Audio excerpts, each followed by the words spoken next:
നമസ്കാരം. പ്രധാന വാർത്തകൾ. തിരുവനന്തപുരം കളിയിക്കാവിള പാതയിൽ ദുരിതയാത്ര, കുരുക്കിലമർന്ന നെയ്യാറ്റിൻകര. തിരുവനന്തപുരം. തെക്കൻ കേരളത്തിലെ ഏറ്റവും പ്രധാനപ്പെട്ട ഗതാഗത പാതയായ കളിയിക്കാവിള, നെയ്യാറ്റിൻകര, ബാലരാമപുരം സംസ്ഥാന പാതയിൽ ഗതാഗതക്കുരുക്ക് അതിരൂക്ഷമാകുന്നു. മണിക്കൂറുകളോളം റോഡിൽ ചിലവഴിക്കേണ്ടി വരുന്ന യാത്രക്കാരുടെ ദുരിതമിരട്ടിയാകുകയാണ്. വാർത്തയുടെ വിശദാംശങ്ങളിലേക്ക്. സ്തംഭിച്ച് നെയ്യാറ്റിൻകര. ഇന്ന് വെളുപ്പിനെ മുതൽ നെയ്യാറ്റിൻകര ടൗണിലും ബാലരാമപുരം ജംഗ്ഷനിലും വാഹനങ്ങളുടെ നീണ്ട നിരയാണ് ദൃശ്യമാകുന്നത്. ആംബുലൻസുകൾ അടക്കമുള്ള അടിയന്തര വാഹനങ്ങൾ പോലും കടന്നുപോകാൻ കഴിയാത്ത വിധം ഗതാഗതം പൂർണ്ണമായും തടസ്സപ്പെട്ടു. റോഡ് വികസനം എങ്ങുമെത്തിയില്ല.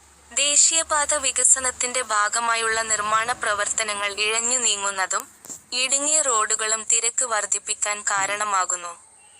ബാലരാമപുരത്തെ അടിപ്പാത നിർമ്മാണത്തിലെ കാലതാമസമാണ് മറ്റൊരു പ്രധാന വില്ലൻ. ജനരോഷം ശക്തം.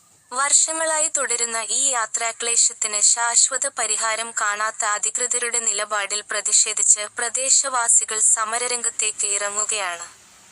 റോഡ് വികസനം വേഗത്തിലാക്കിയില്ലെങ്കിൽ വരും ദിവസങ്ങളിൽ ശക്തമായ പ്രക്ഷോഭ പരിപാടികൾ സംഘടിപ്പിക്കാനാണ് ആക്ഷൻ കൗൺസിലിന്റെ തീരുമാനം. പോലീസ് ഇടപെടൽ.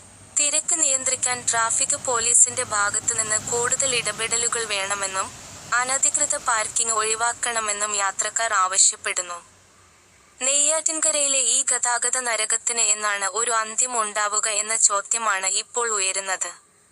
പുതിയ സർക്കാർ അധികാരമേൽക്കുന്നതോടെ ഈ വിഷയത്തിൽ അടിയന്തര നടപടി ഉണ്ടാകുമെന്ന പ്രതീക്ഷയിലാണ് ജനങ്ങൾ.